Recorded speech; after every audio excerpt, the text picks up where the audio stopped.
ইশারা দেন যে ইনজিল ও ঈসা قد أتى بك مخبرا ولنا الكتاب وأتى بمدحع لك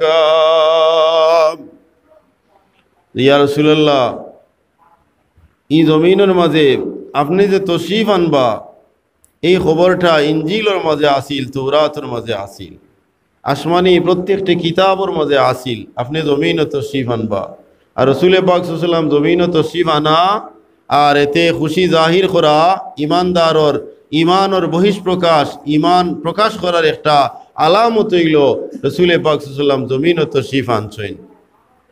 এখানে ইমানদার যে সে খুশ হয়। আমরা জানি রাসূল পাক সাল্লাল্লাহু আলাইহি ওয়াসাল্লামের আগমন যে মাসে হইছে ও মাসে তান বিদায় হইছে, তাই বলে আগমন না হইলে বিদায় হওয়া যায় না। এই আগমনটা প্রধান এবং প্রথম হইল। আর নবীজি আওয়ার কারণে আজকে দুজোহর আগুন থেকে বাঁচবার মতো কাজ করবার তৌফিক আমরা রইছে নবী মুহাম্মদুর রাসূলুল্লাহ সাল্লাল্লাহু আলাইহি সাল্লামে আমরারে জানাইয়া দিয়া গেছেন। বলানি না, যদি নবীজি না জমিনে তশরিফ আনতা তাহলে হেদায়তর বাণী আমরা কিলা পাইলাম মনে, কুরআন শরীফ কিলা আমরা পরিচয় পাইলাম মনে, কিলা জানলাম মনে, কুরআন শরীফ কিলা শিখলাম মনে, বুঝলাম মনে। নবীজির উসিলায় কুরআন শরীফ আমরা পাইছি। আল্লাহর নবীর বড় মুজিজা হইল কুরআনুল কারীম। হুক আলহামদুলিল্লাহ। রাসূল পাক সাল্লাল্লাহু আলাইহি সাল্লাম জমিনে তশরিফ আনছেন, আনার কারণে কত হায়াওয়ানাত হল, কত জানোয়ার হল, কত পশু পাখি হল নবীর উসিলায় ফায়দামন্দ হইছেন। রাসূল পাক সাল্লাল্লাহু আলাইহি সাল্লামের উসিলায় এই জমিনের মাঝে এমন কোনো সৃষ্টি নাই যে সৃষ্টি ফায়দামন্দ হইছেন না, উপকার পাইছেন না। নবীর উসিলায় তামাম মখলুকাত উপকার লাভ করছেন, তিন ফায়দা হাসিল করছেন। এই ফায়দাটা শুধু জমিনের লাগি নাই, জমিন থাকি যখন বিদায় হইয়া যাইবা গিয়া এর বাদে ওই ফায়দা পাইতে থাকবা। নবীজির লোকে মহব্বত রাখনেওয়ালা যারা জমিনও যেমন ফায়দামন্দ হইন, জমিন থেকে বিদায় হয়ে যাওয়ার বাদেও তারা ফায়দামন্দ হইন। আপনার আমার জমিনের ইমান হইল লা ইলাহা ইল্লাল্লাহু মুহাম্মাদুর রাসূলুল্লাহ।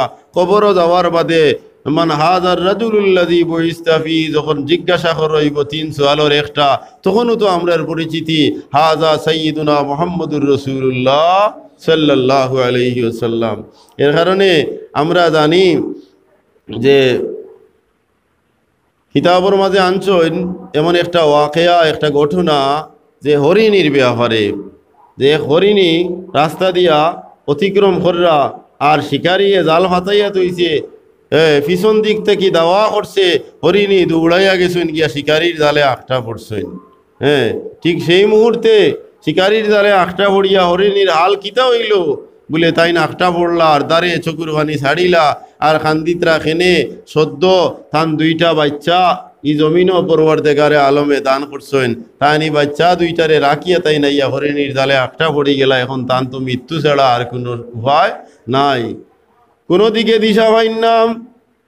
পরওয়ারদিগারে আলমর দরবার আল্লাহর মখলুক হরিণেও খান্দন, আওলাদুল লাগি মায়া খার নাই।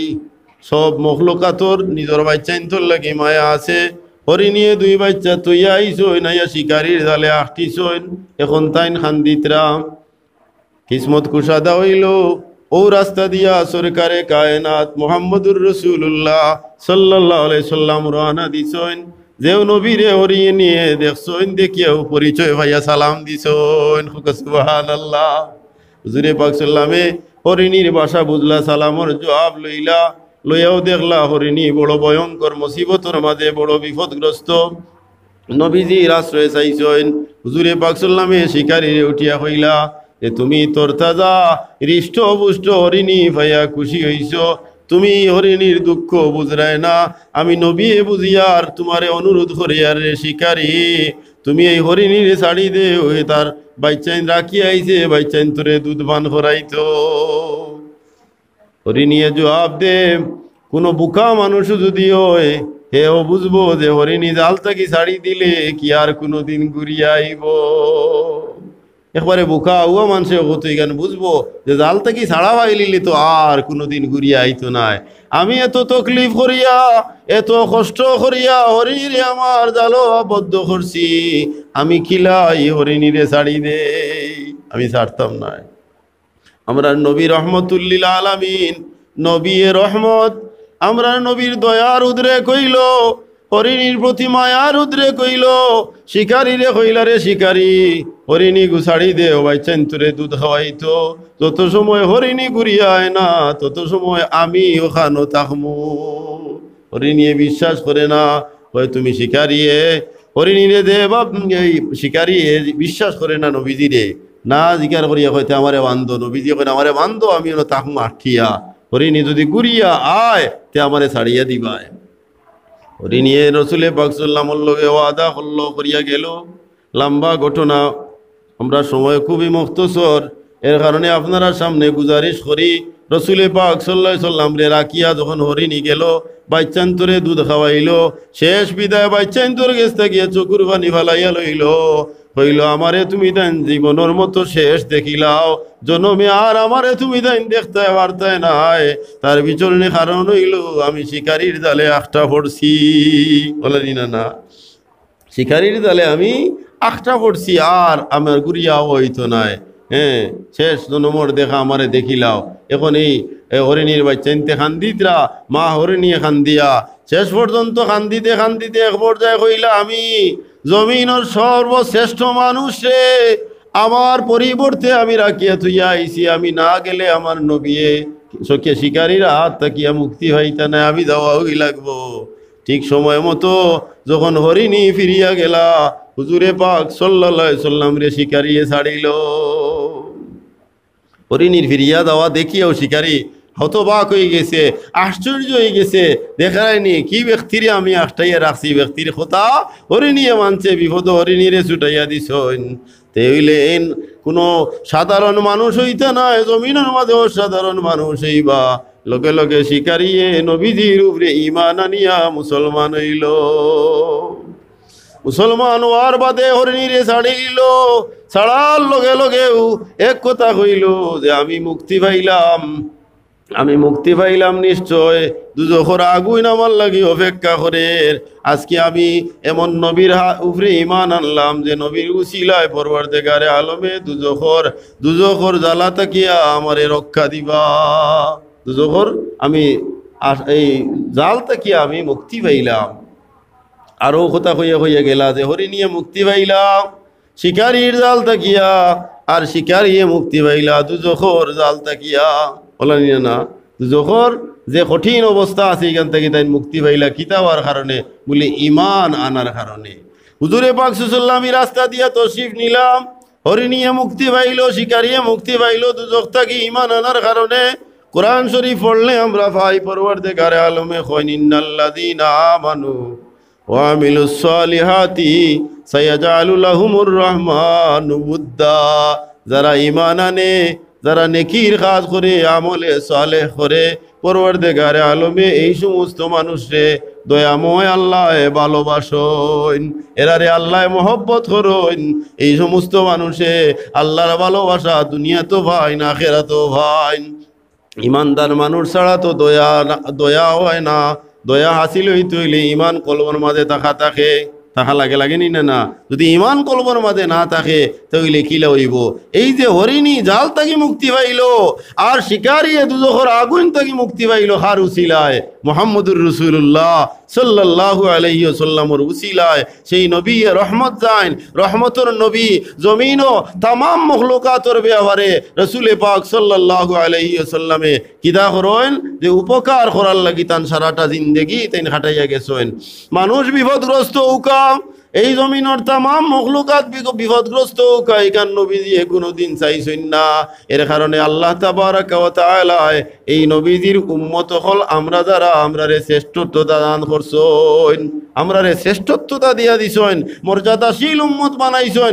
উম্মাতান ওয়াসাতাল লিতাকুনু শুহাদা আলান নাস, তামাম মানুষের মাঝে আমরা মধ্যবর্তী উম্মত। আপনি আমি হইলাম সাক্ষী, আলহামদুলিল্লাহ।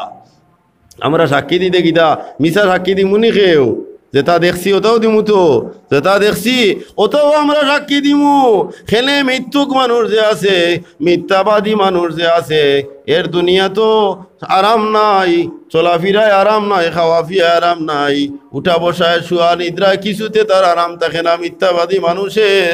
আর যে জমিন থাকি মৃত্যু কইয়া মৃত্যুবরণ করে সেই মানুষের তো আর আরামর কোনো কথাও নাই, বুঝছেন না? না, এর কারণে সঠিক চিন্তা করলে আমরা দেখি হুজ্জাতুল্লাহি আলাল আলামিন কিতাবর মাঝে এখওয়াকে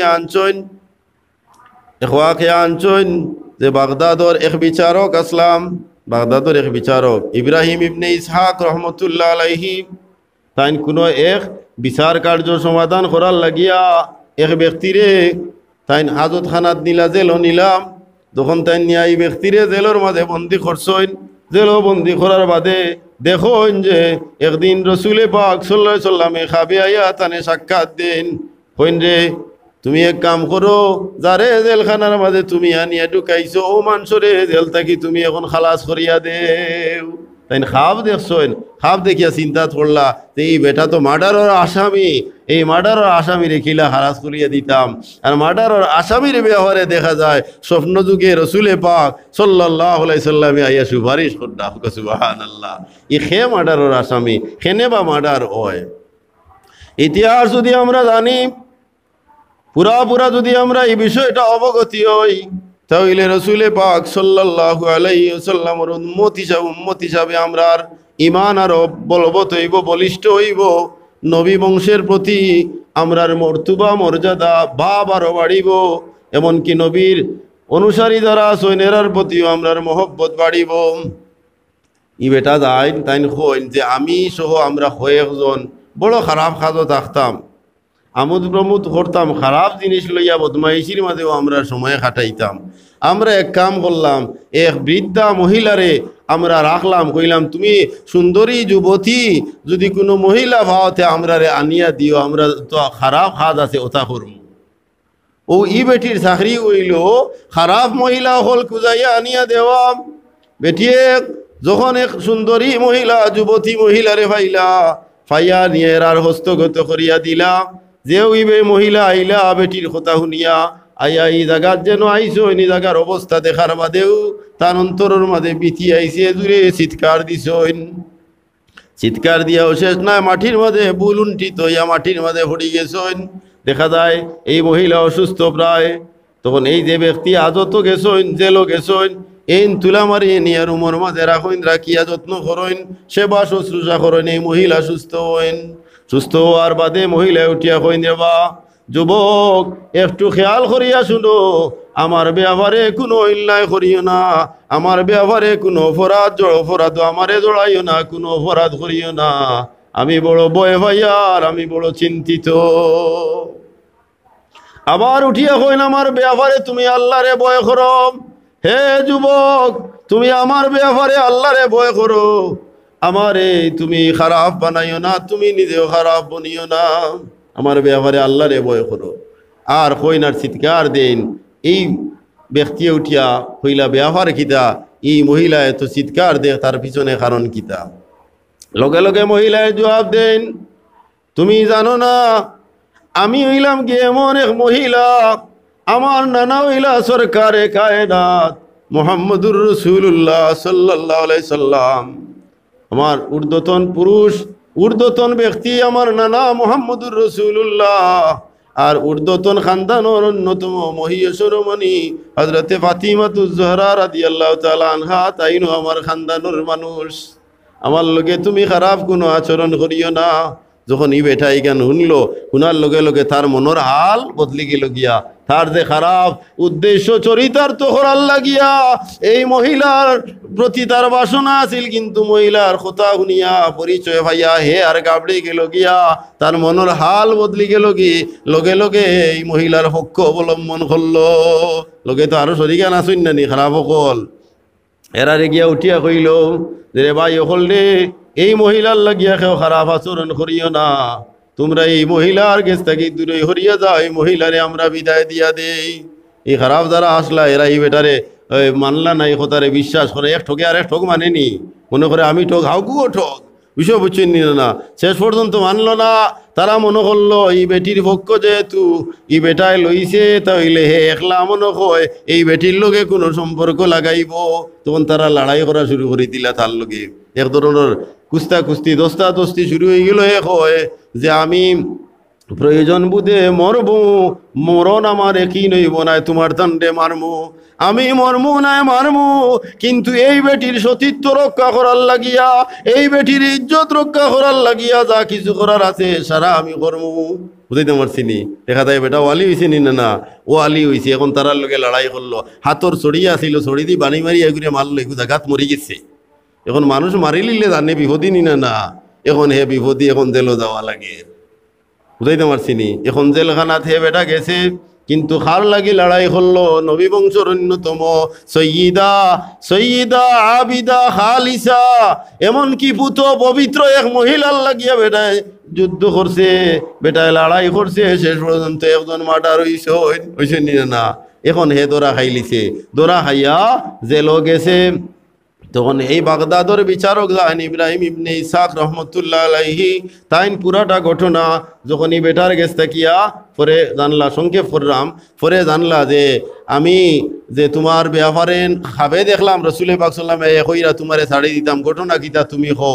ও এই আসামি বেটায় সারা ঘটনা খুলিয়া কইলা, খোয়ার লগে লগে আল্লাহ তাবারাকা ওয়া তাআলা এই বেটার দিলর মাঝে এই রহমিয়ত ডালিয়া দিলা।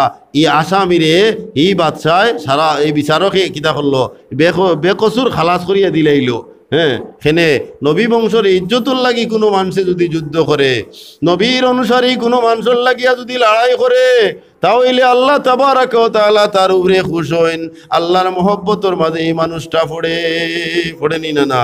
দুরূদ শরীফ পড়ি, সাল্লাল্লাহু আলা সাইয়্যিদিনা ওয়া মাওলানা মুহাম্মদ ওয়ালা আলিহি ওয়াসহাবিহি ওয়াসাল্লাম।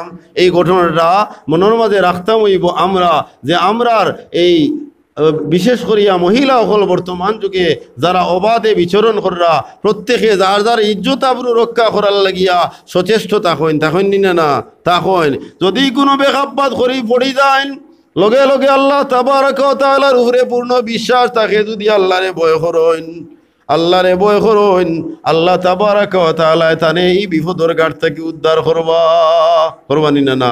আর অগুত হইল সারা থাকি বড় দৌলত। আল্লাহ কুরআন শরীফ কইন, ওয়া আম্মা মান খাফা মাকাম রাব্বিহি ওয়া নাহান নাফসা আনিল হাওয়া ফাইন্নাল জান্নাতা হিয়াল মাওয়া। যারা নিজের প্রবৃত্তি থাকিয়া নিজে রক্ষা হইবার লাগিয়া, নিজের প্রবৃত্তি থাকি রক্ষা হইবার লাগিয়া কিতা করে, আল্লাহ তাবারাকা ওয়া তাআলারে ভয় করে, প্রবৃত্তির তাড়নায় খারাপ কাজও লাগি যায়, আর ওই সময় আল্লাহরে ডরায়। আল্লাহ রব্বুল আলামিনে কিতা করেন বলে, ফাইনাল জান্নাতা হিয়াল মাওয়া, জান্নাতুল মাওয়ার ওয়াদা দেন। খুব আলহামদুলিল্লাহ। এই খারাপ কাজ থেকে বাঁচিয়া রোয়া বর্তমান সময়ে সকল মানুষের জরুর আছে, আসেনি না নাই? যদি আপনার আমার আখলাকি বিষয়টা যদি আমরা জলাঞ্জলি দিলাই, তাহলে আমি মানুষ হিসাবে আমার পরিচয় কতটুকু থাকলো, আমি মানুষ হিসাবে আমার পরিচয় ওখান হইব যদি আমার আখলাক, আমার সতীত্ববোধ যেগুলো আছে, আমার ইজ্জত আবরুর বিষয় যেগুলো আছে, এইগুলার জিম্মাদার আমি নিজে থাকি। তে আল্লাহ তাবারাকা ওয়া তাআলা আমার লাগি জান্নাতুল মাওয়ার ওয়াদা দিছেন না। এর কারণে সামনে যে রবিউল আউয়ালের শানদার নবীজির পয়দাইশের মহিনা, আর সেই মহিনারে আমরা ইজ্জত করতাম, সেই মহিনাত আমরা খুশি হইতাম, আমরা নবীর উপরে দুরূদ শরীফ বেজিতাম, এমনকি আমরা জিন্দেগির গুনার উপরে শর্মিন্দা হইয়া আমরা তওবা ইস্তেগফার করতাম।